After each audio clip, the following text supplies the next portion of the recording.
No, you cannot have the report. Why? Because I'm the cop and you are the lawyer who's representing the perp, and we don't share information. Huh, since when? No, because since forever we don't. Okay, fine, it was worth a shot. Oh, excellent. I was here to talk to Margo, but now I can kill two birds with one stone. Between the two of you, you know a lot of people on the hospital board, right? Not really. What are you talking Well, about? a few. Yeah. Okay, good.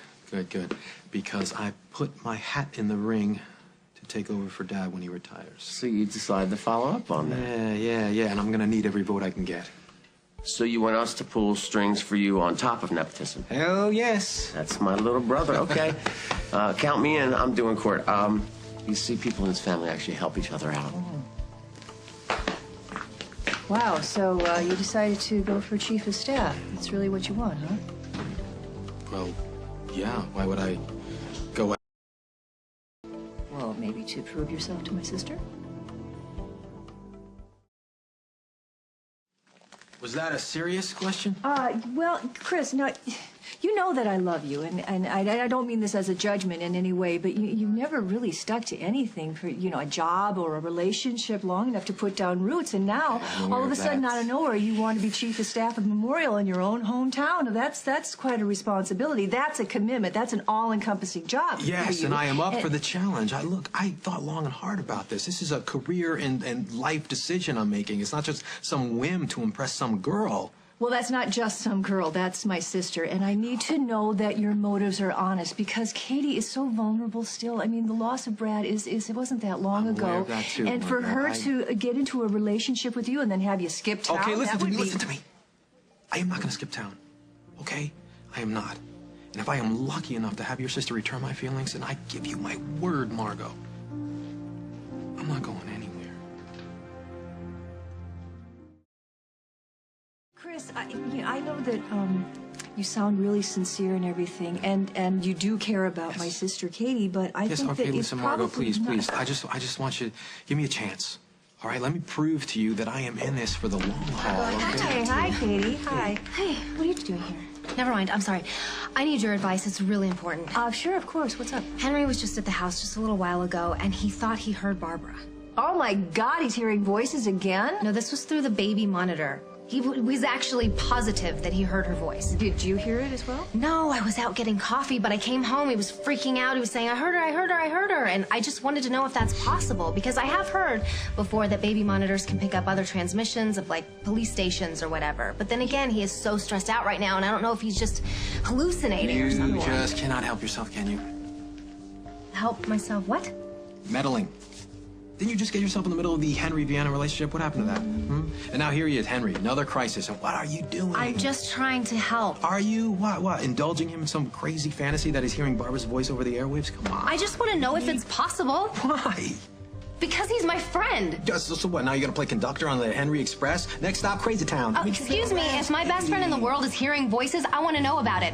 And if the voices that he's hearing are really truly the woman that he loves, who is missing right now, by the way, and my sister can help find her and reunite them together, then yeah, I'm gonna get smack dab in the middle of it. Yes, but you are enabling the guy. I mean, so look, stop, listen to this story. It is insane. To you, maybe. Look. Henry has been under a lot of stress lately, right? And he's a little flaky to begin with, so the slightest little thing could push him over the edge. Look, my people, we see this in the ER all the time. Well, your people? You have people in the ER? Since when? No, I mean, I jumped the gun a little bit. Not exactly. But look, anyway, what was I just saying? No. Whoa, rewind. Explain that statement, because it made no sense. All right, well, I didn't get time to tell you earlier, but I put my hat in the ring to take over for my dad when he retires. You want to be chief of staff at Memorial? Why? Isn't it obvious? Amazing opportunities. Which you said you would never, ever even remotely consider. You said that it would tie you down and that it was too much responsibility. Why would you suddenly change your mind? Do you really have to ask me that question? Hey. Hi. Judge Joyce is considering my argument, so we fought over that report for nothing. Oh, we weren't fighting. I mean, so you talk about fighting. You should have heard what went on here after you went to court. What happened? Well, you know how you're always saying that what's between Chris and Katie is real and solid, and I'm always poo-pooing it? Yeah. And it's not just on Chris's side only that Katie feels the same way. And you said Katie was not ready to be involved with anybody else yet. Well, you were right and I was wrong. Could you repeat that? No, you heard me. No, you say the words so seldom, I would like you to repeat it. Katie blew in here and they went at each other, and it was all about something that Henry said about Barbara. They had an argument? Oh, big, big, big. And this proves that I was right about them how? Look, am I missing something? No, it wasn't just the argument. There was so much electricity in the air. I haven't felt something like that, well, honestly, since you and I first met. It's that love-hate thing. Yeah, well, I knew that. It's just they're crazy about each other. I mean, go figure. Your little brother, my little sister. What could be more perfect?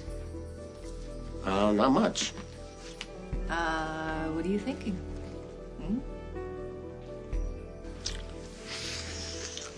Okay, well, Well, yeah, you're right. I didn't ask you to go after that job. I know you didn't, and if you did, I probably wouldn't have. Now that I did, I hope you don't mind. I'm so nervous. I think my palms are sweating. The most beautiful palms you have.